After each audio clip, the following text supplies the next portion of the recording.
So you might notice I have a couple more cuts and scrapes on my head than usual after shaving this morning.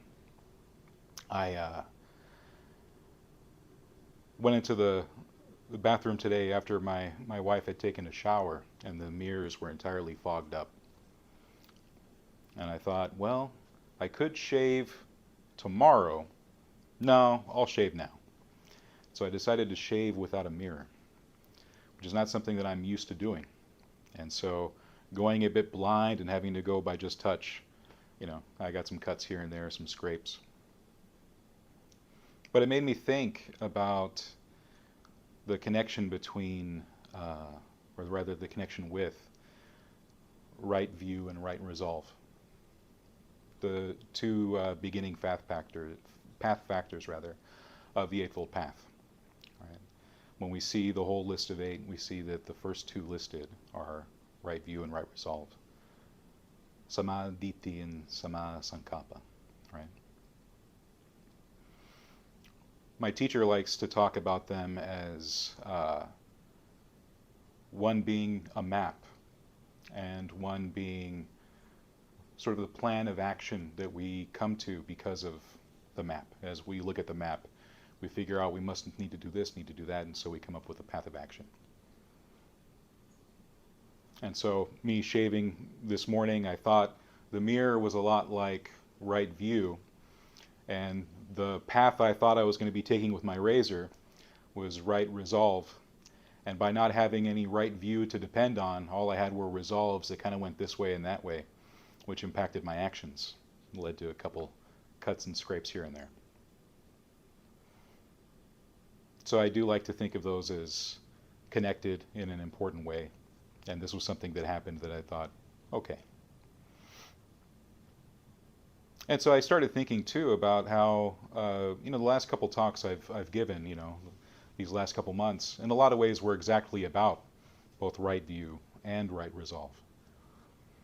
But I started thinking that, even further, when it comes to the whole idea of Dharma talks in the first place, often what is discussed is precisely that's going to in some way impact or influence our views and resolves. Because that's really all that we have to work with together, speaking to each other. As people practicing the path, when we're talking to each other, building these admirable friendships with each other, we're really sharing in views and resolves. The rest of the path ends up being a bit more personal, let's say, or more dependent on us ourselves. We can spend this time together talking about views and resolves, and then when we leave here, it's up to us and what we've done with those views and resolves and the way they lead into right speech, right action, right livelihood, right effort, right mindfulness, and right concentration. That's the part that a Dharma talk really can't touch on. We can discuss it, but in discussing it, we're back to views and resolves. The practice is always up to the individual. It's the part that no person in my position who speaks on the Dharma can ever do for another person. You're responsible for your actions, I'm responsible for mine. When we go out into the world, whatever it is that we think, whatever it is that we say, whatever it is that we do, we're the ones responsible for that. But in discussion, we can help inspire and encourage each other to adopt certain views and certain resolves that shape the path itself. So I started thinking about that. And this example I have of shaving, I think, illustrates it pretty well, because I had to rely on a lot of other things not having the map in front of me, but I really wish I had the map. The mirror would have been really useful. That's the only way I've shaved my whole life. I've always had a mirror right in front of me. I've never been in the thick of it in the woods and had to shave my head or trim a beard or anything like that. I'm just a guy that has always had a mirror in front of him, and it's helpful to have the mirror. And that way I can actually see where I'm going and see what I'm doing. Saves my head a lot of hurt. So our views are very important in life in general, but especially for us as Buddhists. Our views impact not just the resolves that we have, the plan of action that we have, but then the actions themselves. I think that's why it's so important that as Buddhists, We think very carefully anytime we're presented with views, and really look at them and explore them and try to understand them, grasp them before we put them into practice. Because if we just go into practice blindly, we can see what happens. I'll go a little further back, not even a little, a lot further back, to an example that has been in my mind a lot lately. When I was about 13 or 14 years old, I was very interested in Buddhism. And I knew the rudimentary fundamentals of meditation kind of a little bit. I was meditating, but I was doing it all on my own. And I was going around trying to find things to learn from, trying to find things that would impart any kind of wisdom to me. And I remember one time I was at a bookstore, and can't remember which one it was. It was one of the big boxy ones, so it might have been Barnes & Noble. Could have been Borders. Remember that place? I don't remember which one it was. It was just one of the big stores. And, you know, anytime you went into one of those big bookstores, you know, they had the good stuff in the back. But up front they had, you know, sort of the Creative Commons public domain stuff where they didn't really need a whole lot of permissions to print stuff. You know, that's where you find a whole collection of Edgar Allan Poe, and you find Dracula and stuff like that. Always a nice binding, nice edition to put up on your bookshelf and watch it get covered in dust as you never read it. And one of the things that I found in the mix of all that, kind of in the bargain book section, was this little fat book. It's shaped like a perfect square if you look at it from the front. And it was called The Little Zen Companion. And it was one of those things that was just filled with whatever the publisher could put in that was either free or cheap. And anything that they thought maybe had some vague, tenuous connection to Buddhism. So like if Albert Einstein said something that sounded kind of Buddhist, they'd throw that in there. And it had a lot of stuff like that. But it also had these other little sections. You know, it had little instructions on shikantaza, just sitting. It had little sections on, you know, tea ceremonies and sipping your green tea and everything. And then it also had, you know, some parables and aphorisms and stories and whatnot. And every one of them was meant to be Buddhist or Buddhist adjacent, or just sounded vaguely Buddhist to whoever put this together. And at that young age, you know, I took this book and really thought of it as like, this is some stuff right here. This is going to help me out. And I had this routine of picking it up every morning and just opening a page randomly. And whatever I saw on the page that day, that's the wisdom I needed. You know, I used it like some people use tarot cards or something like that, or some kind of oracle. It's like, come on, little Zen companion, tell me what I need to know today. And I used it like that for a while. And there was this one story in there that I found really meaningful at the time. And I can't remember the exact way the story went, but it's one that you hear a lot in some Buddhist circles in different versions. And you kind of find it out in the wild too, and even non-Buddhist places. And you know, the vague outline of the story is some guy is traipsing through the forest or the jungle or whatever, and he falls into a hole and he's holding on to a rope, and you know, or he's holding on to vines or something that's by a tree or by whatever. And you know, I think the way he falls in the first place in some versions, he's being chased by a tiger, and he's running away from the tiger, and he falls into the hole. He manages to grab something. He looks down, and there's a tiger at the bottom or whatever. And the story, the version that was in the Little Zen Companion was that as he managed to catch himself, and he sees the tiger circling the hole from above, and he looks down, he sees the tiger circling down below, he sees like a little thicket of wild strawberries, I think, and he manages to see one kind of little plump strawberry, and he plucks it, and it's ripe, and he bites into it, and it's sweet. And that's the end of the story, right? And yeah, I remember being really touched by the story, so much so that, you know, me being like a weird little 14-year-old in high school, I was in my Spanish class, and our teacher was really cool. So people would come in at lunch and they could write whatever they wanted on the chalkboard. And people would write all sorts of random stuff or draw whatever. And I thought, I'm going to impart some Zen wisdom on these guys. And I wrote maybe a couple lines of the story. And immediately other people started changing the story and making it into something salacious and dirty and whatever. And I remember being so indignant and so justified in my outrage that I remember in the beginning of class, we're already in session, our teacher's teaching, I walk up and erase the whole thing and write it again in full with the Zen companion in my hand. Like, you're going to learn some stuff today, everyone. Really, really silly stuff.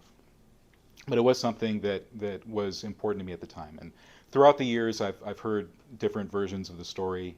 One big one that showed up recently, quite surprisingly to me, it was a stand-up comedian who incorporated it into their special. But instead of it being strawberries, there was like sap dripping from the tree. So this person talks about sap in the story. And it's just one of those things that pops up.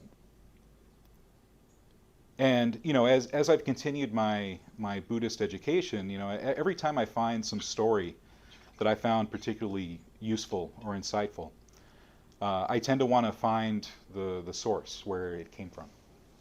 And in some cases, I've learned some stories in Buddhism, regardless of what tradition it's in, and I managed to trace it back to something that's actually like in the Pali Canon or even the Mahayana Sutras. I find some way that it exists in Buddhist scriptures.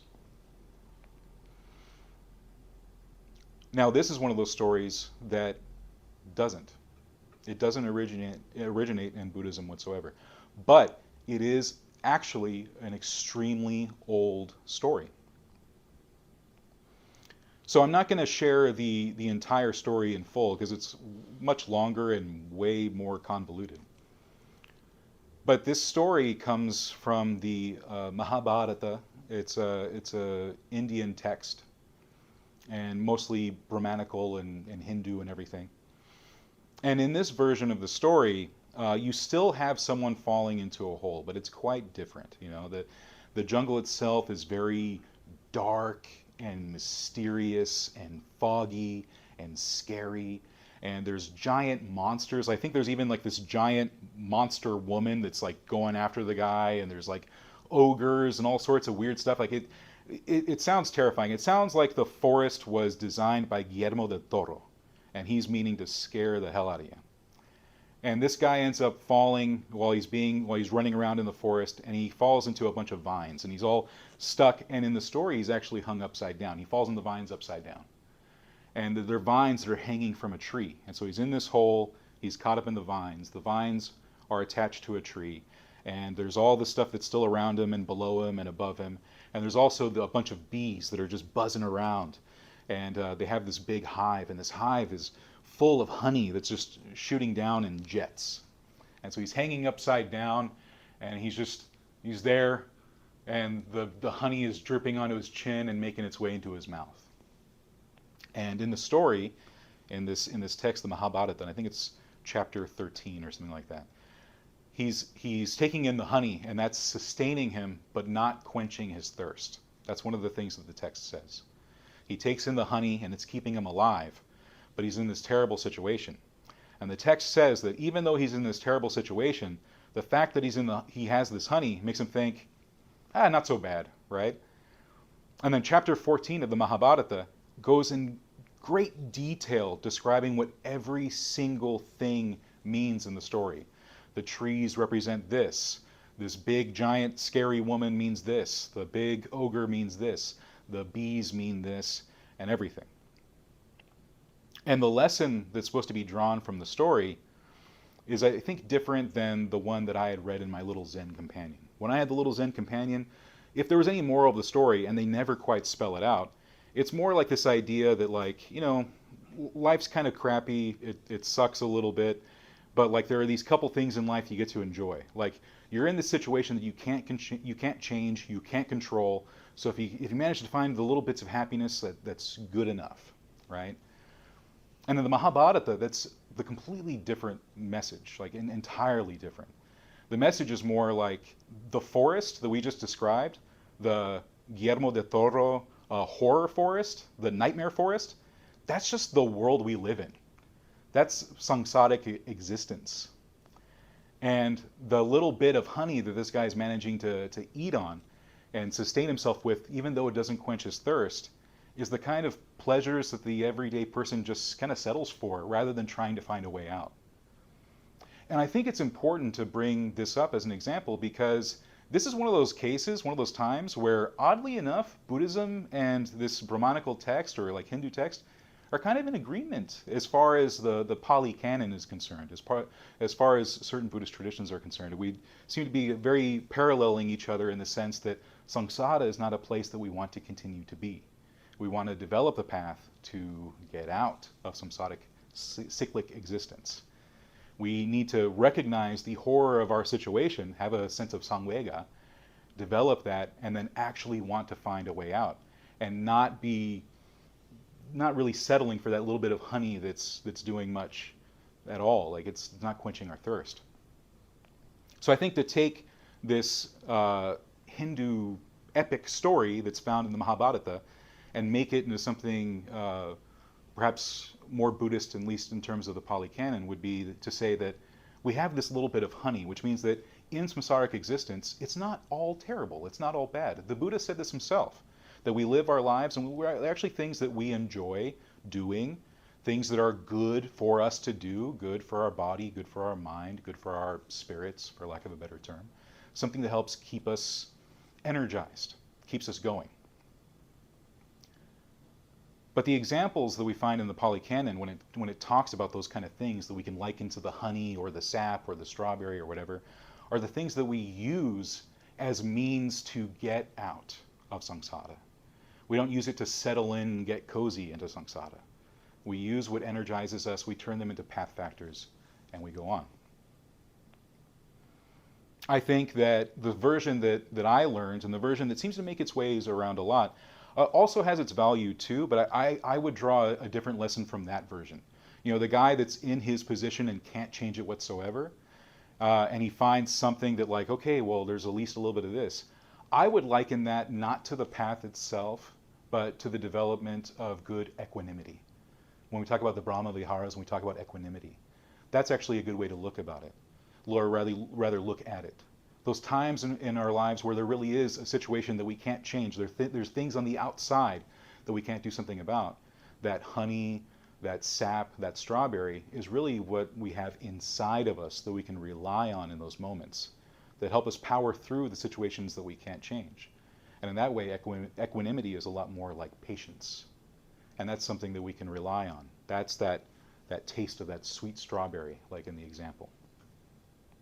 But the older version of the story, I think, encapsulates the path quite well, ironically. But we can even take it further by looking at right view and right resolve the way we find it in the Pali Canon. With right view, we have both the mundane right view and the supernormal or supermundane right view. Mundane right view might actually surprise Westerners because it starts with the things that we usually come to later in Buddhism as we start developing it and we gain confidence in it and we start to believe in some of the stuff that perhaps we were quite skeptical of before. For the Buddha, mundane right view begins with a belief in karma and rebirth. That's where he starts. That's mundane right view. This sense that our actions matter and they matter more than just this life. That's the idea, that karma as action is something that actually affects the world, that our generosity matters, having respect for our parents and taking care of them as well as our sphere of people that we're involved with and taking care of them and being good to them, that matters. That it matters well beyond this life, that things have happened before this life and so on, that's mundane right view. Super mundane is when it gets actually into the Four Noble Truths, which the Buddha described as the teaching that was unique to the Buddha alone. That a lot of other people taught mundane right view during his time. There were a lot of competing schools and they all taught their particular philosophies as Dharma, Dhamma. They all called it that. And what he said was unique versus all the other dharmas that were being taught at the time was the Four Noble Truths. And that's what he considered to be super mundane. So it's in coming to an understanding, coming to a right view in regard to the Four Noble Truths, that's the truly Buddhist part. Understanding and recognizing stress and suffering, seeing where it comes from, how it originates, and putting an end to it, seeing what actually puts it to an end and realizing it. And of course, the fourth noble truth is the path itself, the Eightfold Path. So we can see the way it sort of plays in on each other. So many of the lists that we have in Buddhism, all the various things that we can study, are like feedback loops. People want to try to conceive of them as lists, that you start with right view, right resolve, go all the way down and work yourself to concentration. But that's often not the way it works. We kind of do all of it all at once in little bits and pieces, and they reinforce and strengthen each other. And we find that as we live our lives as practitioners of the Dharma, that they all interplay and strengthen each other, support each other. The way I like to think of it is when we take the whole Eightfold Path and we turn it into three parts of our virtue, our concentration, and our discernment or wisdom, we're looking at a tripod. The camera that the people on YouTube are watching right now is sitting on a tripod. And if you took any one of those legs away, that camera would tip right over. So it needs all three. But without view as a starting point, at least in some way, in regard to the Four Noble Truths, we might not see much value in practicing in the first place. And even if we have seen the value, we might not have a good sense of which direction we're going. And so you'd be like me shaving this morning, scratching the hell out of my head. So that's what I've been thinking of these last couple months in terms of right view and right resolve. And it just so happened to be that this morning gave me a pretty good example of the way that they're connected. We have the map and we have the plan of action, but then we also have action itself. And this story that I've shared in two different ways. In one sense, it's the entire path. And in one sense, it's skillful equanimity. But both, I think, are very valid. Honestly, I bring this up because of my interest in these kind of things as a scholar and also as someone who speaks on the Dharma. But I also want to just call the question, what is it that exactly makes something a Buddhist story anyway? Is it a story just because someone says it's a Buddhist story? Is it a story because a Buddhist says it? Or is it because it's something that we find in the texts and the sutras and the suttas, whatever, commentaries and whatnot? So I think whichever version that we find the most appealing or useful in this moment, in this time, is Buddhist to the extent that we actually put it into practice, and what results come from that practice. That's always the measure. This example I have of the mirror as the map could also be used in another way. One of my favorite stories is the lesson that the Buddha gave to his son, Rahula. After Rahula, in the commentaries at least, it says that Rahula had been telling lies and little fibs and being a kid, because at the time he was like 7 years old. And the Buddha talked about how the mind is like a mirror used for constant reflection, right? And that's how we measure our actions, that we look at our actions and see the results and reflect on them.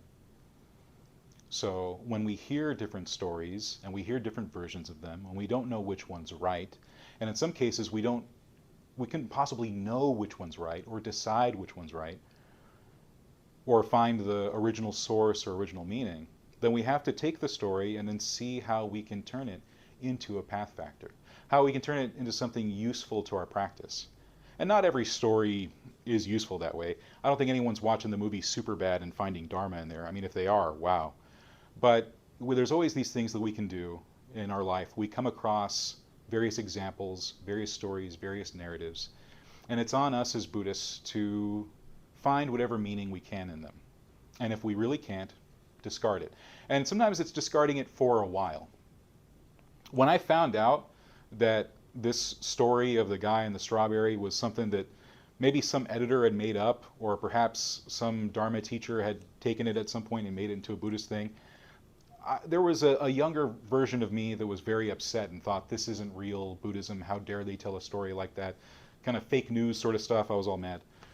And I would go out of my way to be really corrective,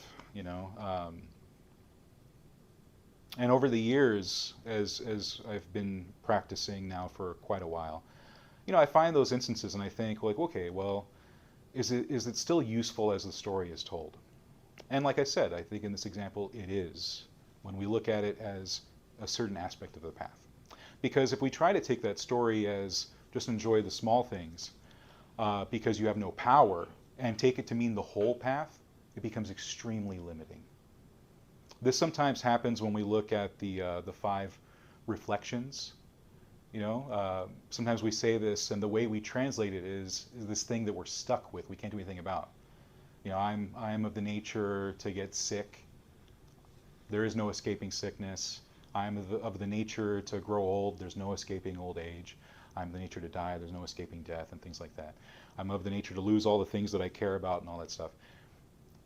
And the thing is, when we look at the way it is in Pali and the way we can translate it, we find a much different narrative, which is, I'm of the nature to grow old.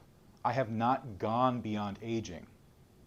I'm of the nature to get sick. I have not gone beyond sickness. I'm of the nature to die. I have not gone beyond death. I will grow distant, be removed from all that is dear to me and everything. But then there's that fifth part, that I'm the heir to my actions, related through my actions. I have my actions to depend on, and so on.